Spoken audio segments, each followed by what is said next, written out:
का लड़का राज कुशवाहा, जो महीने के सिर्फ 20,000 रुपए कमाया करता था, और एक 25 साल की लड़की सोनम रघुवंशी, जिसके पिता का करोड़ों का बिजनेस था। आम दफ्तर में उसे दीदी कहकर बुलाता था, दिखावे का सम्मान। लेकिन उसी दीदी के पीछे छिपा था एक ऐसा रिश्ता, एक ऐसा फरेब, जिसने एक करोड़पति पति को मौत की नींद सुला दिया। ये कहानी किसी आम मोहब्बत की नहीं, बल्कि बर्फ से ढकी खूबसूरत पहाड़ियों में बुनी हुई कत्ल की साजिश की है।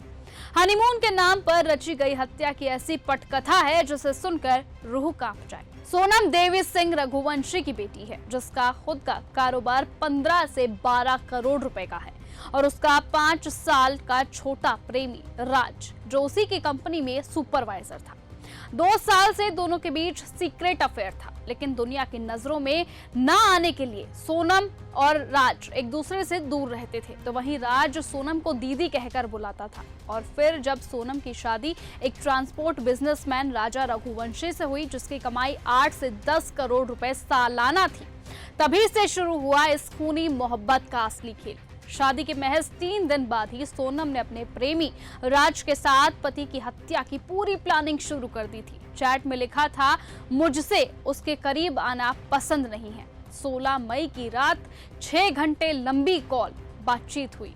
पुलिस को यकीन है कि ये वही कॉल थी जिसमें कत्ल की स्क्रिप्ट पूरी तरह से बुनी गई थी।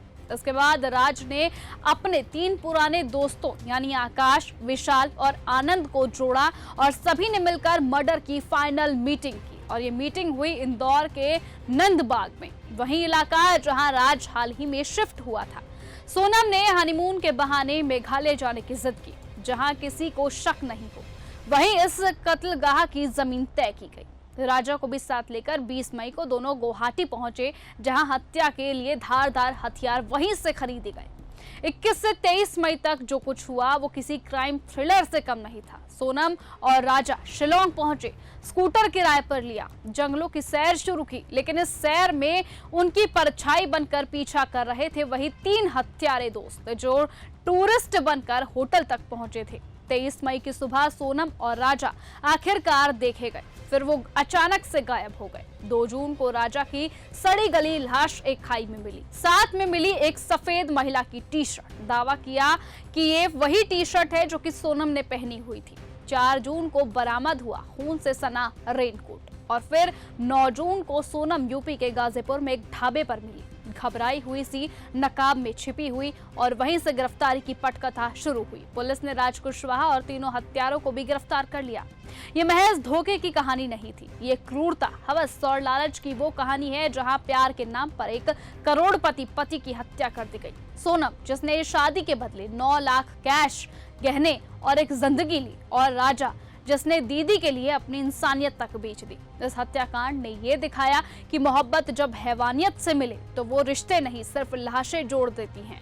सवाल यह है कि क्या अब भी दीदी कह देने भर से किसी के इरादे और मंसूबे बदल जाते हैं? आप इस कहानी को किस रूप में देखते हैं? धोखा, प्लानिंग या सजा से बचने की चाल? हमें कमेंट पे जरूर बताएं। फिलहाल आज की इस खबर में सिर्फ इतना ही। देश और दुनिया की तमाम बाकी खबरों से ऐसे ही जुड़े रहने के लिए आप बने रहें और ऐसे ही देखते रहें न्यूज़ गंगा। नमस्कार।